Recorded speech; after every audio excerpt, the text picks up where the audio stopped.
Carolina among the 32 states with early voting this election, now joining Florida in deciding to keep its polls open longer, 4 more hours tomorrow, the last day to vote there before Tuesday. That could mean 8,000 more early voters in one county alone.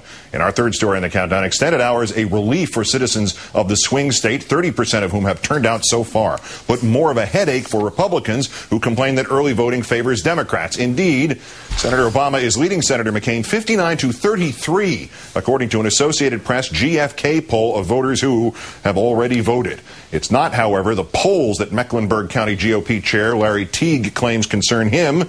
He says he's worried about stressed-out election workers. Joining me now, Michael Moore, documentary filmmaker, author, and most germane to tonight's appearance, voter turnout activist. Michael, good evening. Good evening, Keith. What do you think, heavy early voting mean in terms of turnout on Tuesday? Are more people going to show up because they think the lines are going to be shorter, or will it have no impact? Well, I think the first thing it means is that it's probably a good idea to have the man who's the head of the ticket, the guy running for president, to be a community organizer. Because, you know, when you do a lot of community organizing and you know how to do that, you know how to do the one-on-one, door-to-door, get the vote out. And so while they were laughing at that during the Republican convention and demeaning Senator Obama for being a community organizer, they're now witnessing the fruits of that community organizing by having such a massive turnout in all these early polling places, and especially, as you pointed out, in Arizona, which is just it has to be bitter fruit for the McCain campaign.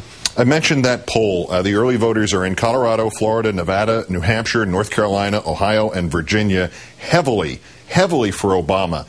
But as it relates to getting to your thing, getting people out to the polls on Tuesday, would you prefer nobody mentioned this?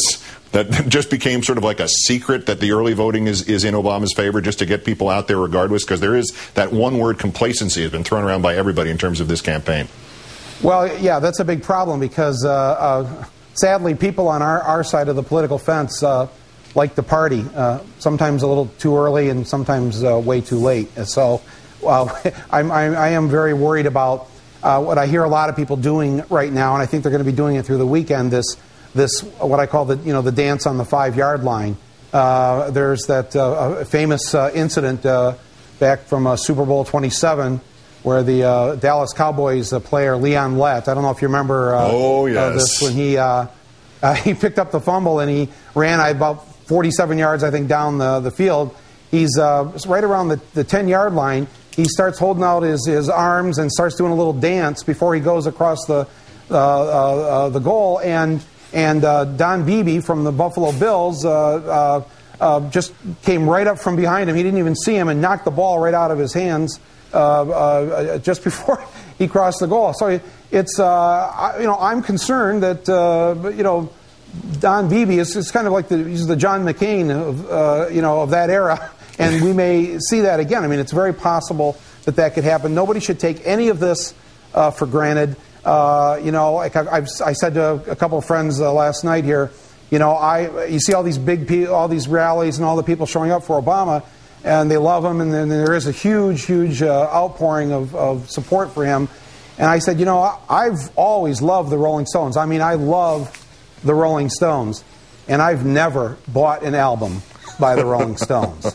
So I would just everybody be very careful about it and commit. Instead of talking about it, everybody should be working tomorrow, the next day, going down to local campaign headquarters, or just individually call up everybody in your address book on your cell phone and remind them to vote on Tuesday morning. That's a very simple thing everybody can do.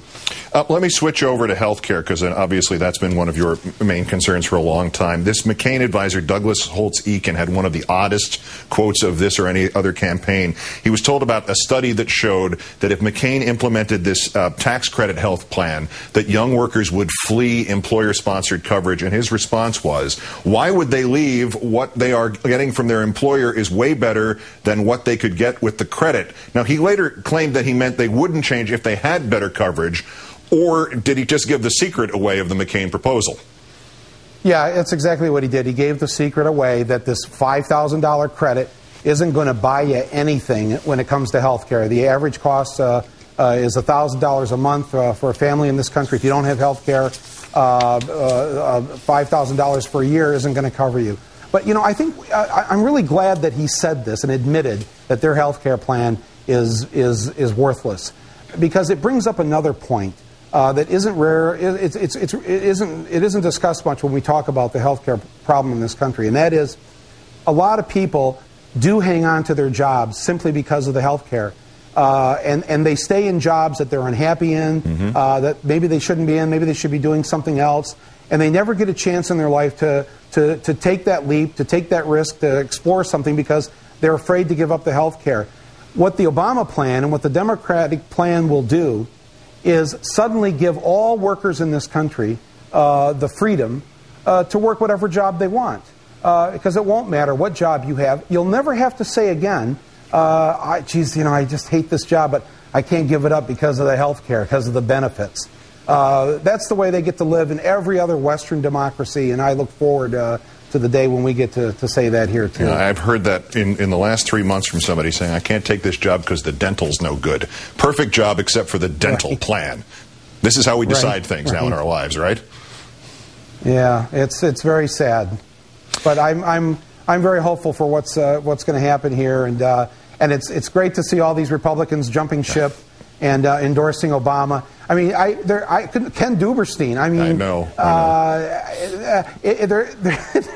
There have been so many Republicans jumping over to Obama lately that I fully expect by Tuesday morning McCain will be endorsing Obama. So nothing's going to surprise me in the next few days. Don't turn anybody away from the tent. Michael Moore, who's... yes, everyone's welcome. Sure, come on over, John. Vote for Obama. Go ahead. Michael Moore, whose new documentary, Slacker Uprising, and the book Mike's Election Guide, both now available. As always, thanks for your time tonight, Michael. Appreciate it.